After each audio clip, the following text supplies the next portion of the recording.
அன்பான உறவுகளுக்கு வணக்கம். இங்கே சிந்தாமணியும் ரோஹிணியும் வந்து பேசிட்டு ரோஹிணி போயிடுறாங்க இல்லையா. மீனாவுக்கு ஒரு நெருடல் வருது. ஏதோ ஒரு பிளான் பண்ணுறாங்கன்னு நினைக்கிறேன். ஏன்னா கையில் வந்து மொபைல் அப்படியே நேராக பிடிச்சிக்கிட்டே இருக்கிறா. ஏதோ ஒரு வீடியோ எடுத்துருக்கிறா அப்படின்னு முத்துக்கிட்ட நம்ம மீனா சொல்கிறாங்க. அப்படி அப்படின்ட்டு மீனா என்ன பண்ணுறாங்க, இப்போ நம்ம ஏதாவது ஒரு திட்டம் போடணுங்க. எப்படியாவது அந்த மொபைலை வாங்கணுமே. எப்படி வாங்குறது? என்ன எப்படி? ஐயோ எனக்கு என் ஃபோன் சார்ஜ் போச்சுன்னு வாங்கி பேசட்டுமா அப்படின்னு முத்து சொல்ல, ஏங்க லூஸா நீங்கள் உங்கள் ஃபோன் சார்ஜ் இல்லைன்னா என் ஃபோனை வாங்கி பேசணும்னு சொல்ல மாட்டாளா? அதுவும் இல்லாமல் அவள் ஃபோனில் ரகசியம் வச்சுருப்பா. அப்படிங்கல எப்படிங்க ஃபோனை கொடுப்பா? இப்போ என்ன பண்ணலாம் அப்படிங்கல ஒரு ஐடியா. இப்போ அந்த பொம்பளை வந்து அந்த ஹேண்ட்பேக்கை கீழே வைக்கணும் அப்படின்னா ஏதாவது ஒன்று பண்ணணுமே. என்ன பண்ணலாம்? என்ன பண்ணலாம்? நீங்கள் மாமா கிட்ட போயிட்டு நெஞ்சு வலி வர மாதிரி விழுக சொல்லுங்கள். விழுந்துட்டா தூக்கணும்ல. 2 பேர் 3 பேர் தூக்கிட்டு போகணும்ல. அப்போ நான் இருந்தால் என்னை தூக்க சொல்லிடுவாளே. ஆமாம்ல, நீங்கள் அங்கிள்கிட்ட மாமா கிட்ட சொல்லிவிட்டு நீங்கள் கொஞ்சம் ஃபோன் பண்ணிவிட்டு வெளியில் போயிருங்க. அப்போ யாருமே இல்லைன்னு நான் டக்குன்னு அத்தையும் சிந்தாமணியும் தூக்கிட்டு உங்கள் ரூமுக்கு போக சொல்லிடுறேன். சூப்பர் ஐடியா அப்படின்ட்டு முத்து போயிட்டு அண்ணாமலைகிட்ட சொல்கிறாரு. அப்பாப்பா இந்த மாதிரி இந்த பொம்பளை திட்டத்தோட தான்ப்பா வந்திருக்குது. அதனால் நீ திட்டம் போட்ட மாதிரி கொஞ்சம் நெஞ்சு வலி வர மாதிரி நடிப்பா. என்னடா முத்து சொல்கிறாப்பா, ப்ளீஸ்ப்பா, இது உங்கள் மருமக தான்ப்பா சொன்னா அப்படிங்கல. மீனா ஆமாம் மாமா அப்படிங்கிறாங்க கண்ணை அசைச்சிக்கிட்டு. ஓ அப்படியா, மீனா சொன்னால் சரியாக தான் இருக்கும் அப்படின்ட்டு இருக்காங்களா. அப்போதைக்கு சிந்தாமணியும் விஜயாவும் பேசிகிட்டு இருக்காங்க. கவலைப்படாதீங்க மாஸ்டர், நான் இருக்கேன் மாஸ்டர். மாஸ்டர் ஒரு டீ கொடுங்க மாஸ்டர் அப்படின்னு சொல்லுவாங்க இல்லையா. இல்லை சேலமாக கற்றுக் கொடுங்க மாஸ்டர் அப்படிங்கிற மாதிரி. மாஸ்டர் நான் கிளம்பட்டுமா அப்படிங்கல. முத்து ஃபோன் வந்த மாதிரி சிக்னல் கிடைக்கலன்னு வெளியில் போயிடுறாங்களா. கரெக்டாக அண்ணாமலை என்ன பண்ணுறாரு, ஐயோ எனக்கு இது தேவையா, இந்த குடும்பத்தில் இப்படியா நடக்கணும் அப்படின்னு சொல்லிக்கிட்டு ரவியும் அதே மாதிரி ரூம்குள்ளே போயிடுறாரு. கொஞ்சம் கஞ்சாட சொல்லிடுறாங்க ஸ்ருதியும். அப்புறமா ஐயோ அம்மானு நெஞ்ச பிடிக்க என்னங்க ஆச்சு அப்படின்னு சொல்லி வேகமாக ஓடி வர்றாங்க. ஓடி வந்து விஜயா பார்க்குறாங்களா. ஐயோ நெஞ்சு வலிக்குது அப்படிங்கிற. மீனா ஓடி வருது. ஐயோ மாமா அத்தை நீங்கள் நம்மளை உங்கள் ரூமுக்கு கூப்பிட்டு போங்க, மாமாவை தூக்கிட்டு போங்க அப்படிங்கல. எப்படி தூக்குறது? ஐயோ அவர் வேற வெளில போயிட்டாரே. அத்தை அவங்கள சிந்தாமணி பார்த்து கூப்பிட்றாங்க. ஏங்க நீங்கள பிடிங்க, நான் போய் தண்ணி எடுத்துகிட்டு வரேன் மாமாவுக்கு அப்படின்னு மீனா சொல்லிட்டு ஓடிடுது. விஜய் என்ன பண்ணுது, சிந்தாமணி பிடி அப்படின்னு சொல்ல, நானா அப்படின்ட்டு ஹேண்ட்பேக் என்ன பண்ணுறாங்க அந்த சோஃபாவில் வச்சுட்டு அண்ணாமலை தூக்கிக்கிட்டு, அதாவது கை தாங்களா ரூம்குள்ளே கூப்பிட்டு போகிறாங்க. உள்ளக போகிற மனுஷன் கொஞ்சம் 5 நிமிஷமாவது நடிங்க, நல்லா நடிங்க அப்படின்னு சொல்லிடுறாரா முத்து. அதனால மெல்ல தூக்கிட்டு போகிறாங்க. உள்ளுக்குள்ளே போயிட்டு அப்படியே உள்ளுக்க போவாங்காட்டிலுமே டக்குன்னு பறந்து வருதுங்க நம்ம ஸ்ருதியும் மீனாவும். வேகமாக ஹேண்ட்பேக் எடுத்துகிட்டு ஓடி போயிட்டு டக்குன்னு என்ன பண்ணுதுங்க, மொபைல் எடுக்கிறாங்க. வேகமாக தேடி பார்க்குறாங்க. பார்த்தா வீடியோ இருக்குது. பாத்தியா ஸ்ருதி அப்படிங்கிற முத்தும் வந்துடுறாரு. என்ன மீனா? ஐயோ இருக்குங்க, சீக்கிரம் எடு அப்படின்னு அந்த மொபைல் இருந்த அந்த வீடியோவை டக்குன்னு ஸ்ருதி வந்து தன்னோட மொபைலுக்கு எடுத்துக்கிறது. அதுக்கப்புறம் அதை வந்து அழிச்சிருதுங்க. இருந்த இடம் தெரியாத அளவுக்கு அழிச்சுக்கிட்டு இருக்கே. என்ன பண்ணுறாங்க, இங்கே பாருங்க ரோஹிணி எத்தனை வாட்டி பேசியிருக்காங்க. அப்போது இதுக்கு 2 கூட்டு கலவனிங்களா அப்படின்னு சொல்லல. சரி ஒரு மிஸ்கால் கொடு அப்படின்ட்டு ரோஹிணிக்கு மிஸ்கால் கொடுக்குதா. உடனே அடுத்த செகண்டே கால் பண்ணுது. என்னங்க நீங்கள் கிளம்பிட்டீங்களா அதை இடத்த விட்டு அப்படின்னு சொல்ல, இப்போ தான் கிளம்ப போகிறேன் அப்படின்னு டக்குன்னு ஆன் தி ஸ்பாட்டில் ஸ்ருதி பேசுது. வா பழக்கிறல சூப்பர் அப்படிங்கிறார் முத்து. இருங்க அமைதியாக இருங்க அப்படின்ட்டு, ரோஹிணி நம்ம போட்ட திட்டம்படியே அப்படியே சூப்பராக எடுத்துட்டோம் பார்த்தியா. ஆமாம் மாஸ்டர் நீங்கள் ஆமாங்க நீங்கள் சொன்ன மாதிரியே. ஆமாம் ஆண்டி, நீங்கள் சொன்ன மாதிரியே எனக்கு நல்ல உதவி பண்ணுறீங்க. நீங்கள் சொன்ன மாதிரியே எடுத்தாச்சு. அந்த பொம்பளையும் நல்லா அள்ளி துணிமெல்லாம் தூக்கி போட்டுருச்சு. மனோஜ் என்னை அடிக்க வரான். பக்காவாக இருக்குல்ல? பக்காவாக இருக்குது. இப்போ என்ன பண்ணலாம்? நான் நீங்கள் சொன்ன மாதிரி நேராக ஸ்டேஷனுக்கு போட்டால் நீ ஸ்டேஷனில் போய் கம்பளையெல்லாம் கொடுத்துரு, எழுதிரு, நான் இதை வந்துக்கிட்டே இருக்கிறேன் அப்படின்னு சொல்ல. சரிங்க சரி ஆண்டி நான் வச்சிட்றேன் அப்படின்னு சொல்லிட்டு வைக்க. அம்மாடியோ இந்த வீட்டை விட்டு போனாலும் கேடி பில்லாடியாவில் இருக்கிறா. கேடி பில்லா கில்லாடி ரங்காவாக இருக்கிறாளே அப்படின்னு முத்து சொல்ல, இப்போ என்ன பண்ணுறது?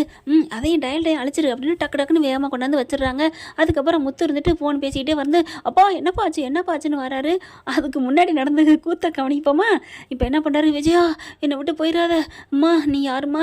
என் பொண்டாட்டிக்கு ஃப்ரெண்டாம்மா. ஆமாம் மாஸ்டர் வீட்டுக்காரங்களே ஆமாம் அப்படிங்கிறாங்க. நீ என் பொண்டாட்டியை கைவிட்டுறாதம்மா. ஏன் அப்படிலாம் சொல்லாதீங்க, நீங்கள் 100 வயசுக்கு இருப்பீங்க அப்படின்னு சிந்தாமணி சொல்ல, இல்லைம்மா அந்த பார்வதி தான் என் பொண்டாட்டியை புரிஞ்சுக்கல, கை கழுவி விட்டுட்டா. ஆனால் நீங்களாச்சும் என் பொண்டாடி கூட கடைசி வரையும் நட்பாக இருங்கம்மா.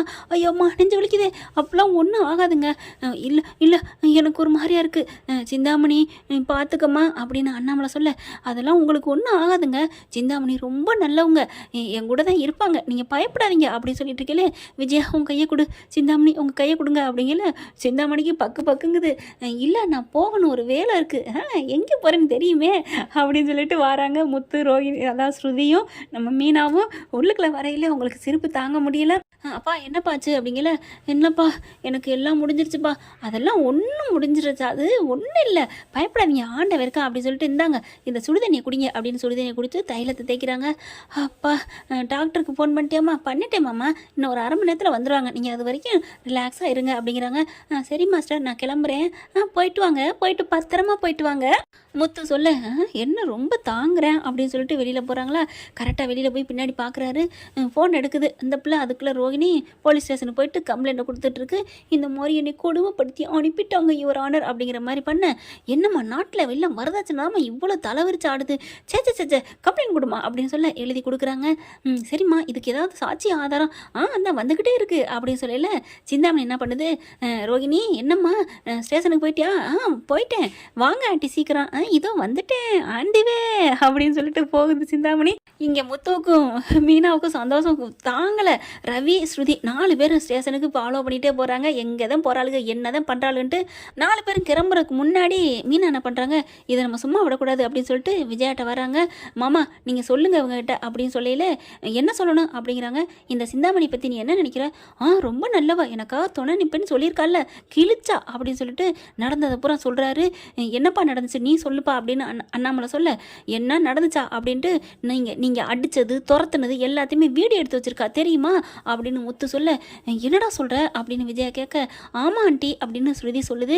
அவள் என்ன மாதிரி எடுத்திருக்கா, பிளான் போட்டு 2 ஒன்றா தான் இருக்குதுங்க, ஒரு குட்டையில் ஒன்று மட்டைங்க அப்படின்னு சொல்ல, அப்படிலாம் சிந்தாமணி சொல்லாத அத்தை, நான் சொல்கிறத கேளுங்க அப்படின்னு மீனா சொல்கிறாங்க. அதெல்லாம் இல்லை, அது எப்படி உங்களுக்கு தெரியும்? அதுவா, அது எப்படின்னு நான் சொல்லட்டுமா? அவங்கள்ட்ட ஃபோனை எடுத்து பார்த்தோம், அவட்ட ஃபோனை நீங்கள் எப்படி பார்க்க முடியும் அப்படின்னு சொல்ல, அதுதான் நாங்கள் மாஸ்டர் பிளான் போட்டோம், மாமா கிட்ட சொல்லி நெஞ்சு வலி மாதிரி நடிக்க சொன்னோம். என்னது நெஞ்சு வலி மாதிரி நடிச்சிங்களா, என்னங்க சொல்கிறீங்க? ஆமாம் விஜயா அப்படின்னு நடந்ததெல்லாம் சொல்கிறாங்க. அப்போ தான் இந்த பாருங்கள், இதை வீடியோவை எடுத்து நான் பார்த்தேன், இந்த என் மொபைலில் ஏற்றிக்கிட்டேன் அப்படின்னு ஸ்ருதி காமிக்குது. பார்த்தோன்னா ஐயோ அப்படின்னு சொல்ல, அவள் மீனா சொன்னால கேட்டியா, எப்போவுமே அவளை நீ இலக்காரமாக பார்க்குற, காசு பணம் இல்லைன்னா அவள் மட்டமாகவே நினைக்கிற, அவள் குணத்துக்கும் மனசுக்கும் நம்மளாம் கால் தூசிக்கு பெற மாட்டோம்னு நீ நினைக்க மாட்டேங்கிறிய விஜயா அப்படின்னு அண்ணாமலை சொல்ல. ஒன்றுமே சொல்ல முடியல விஜயனால. ஐயோ அப்போ நேரம் கம்ப்ளைண்ட் பண்ண போயிருப்பாளா, உடனே கால் பண்ணிடுச்சு தெரியுமா அந்த ரோகிணி உன் மருமக. டேய் அவளை என் மருமகன் சொல்லாதடா அப்படிங்கிறாங்க. என்னடா சொன்னேன், அதுவும் ரெக்கார்டில் இருக்குது, அதையும் நான் என் மொபைலில் ஏற்றிக்கிட்டேன், இங்கே பாரு அப்படின்னு காமிக்கிறாங்களா. ஆண்டி சீக்கிரம் வந்துட்டிங்களா? வந்து கம்ப்ளைண்ட் கொடுக்கணும், சீக்கிரம் வாங்க, அதுக்காக தான் நம்ம திட்டம் போட்டு வீடியோ எடுத்தோம் அப்படின்னு பேசுனது இருக்குது. அடி பாவி, இவ சிந்தாமணி பேசியிருக்கிறா அப்படின்னு சொல்ல, ஸ்ருதி பேசுகிறது அதில் ரெக்கார்ட் ஆகும்ல, அது நான் தான் சிந்தாமணி மாதிரி வாய்ஸில் மாற்றி பேசினேன் அப்படின்னு சொல்ல. எனக்கா நீங்கள் எவ்வளோ பாடுபடுறீங்க, இப்போ என்ன பண்ணுறது? நேராக 2 பேர் ஸ்டேஷன் தான் நிற்பாங்க, வாங்க போய் பார்ப்போம் அப்படின்னு சொல்லிட்டு கிளம்பி போகிறாங்க. அண்ணாமலை நானும் வரேன் அப்படின்னு சொல்லிட்டு ஒட்டுமொத்த குடும்பம் போகுதா. அங்கே ஸ்டேஷனுக்கு போனோன்னு சிந்தாமணி வேகமாக போகுது. ஆண்டி சீக்கிரம் வாங்க அப்படின்னு சொல்லிட்டு ஆதாரத்தை கொடுங்க அப்படின்னு மொபைல் எடுக்க சொல்கிறாங்க. எடுத்துகிட்டு தேடுது, நீ தேடினாலும் கிடைக்காதடி அப்படின்னு தான் சொல்லணும். ஒன்றுமே கிடைக்கல. என்ன ஆண்டி ஒன்றும் காணா ரோஹிணி, நீங்கள் எடுத்தீங்களா எடுக்கலையா? ஐயோ நான் நல்லா எடுத்ததுக்கப்புறம் பார்த்தீங்களா? பார்க்கலாம்ப்பா. ஐயோ இப்படி பண்ணிட்டீங்களே அப்படிங்கல. என்னம்மா கம்ப்ளைண்ட் கொடுத்தா ஆதாரம் வேணாம்மா, நீங்கள் பாட்டுக்கு சும்மா சொன்னீங்க கூட நாங்கள் எங்களை திருப்பி விட்ருவாங்களே அப்படின்னு சொல்ல, சபாஸ் அப்படின்னு சொல்லி கையை தட்டிட்டு வராங்க எல்லாருமே. ஸ்டேஷனில் அப்படியே ரோஹிணி பார்க்குது. ஐயோ அப்படியே கண்ணு விரியுது.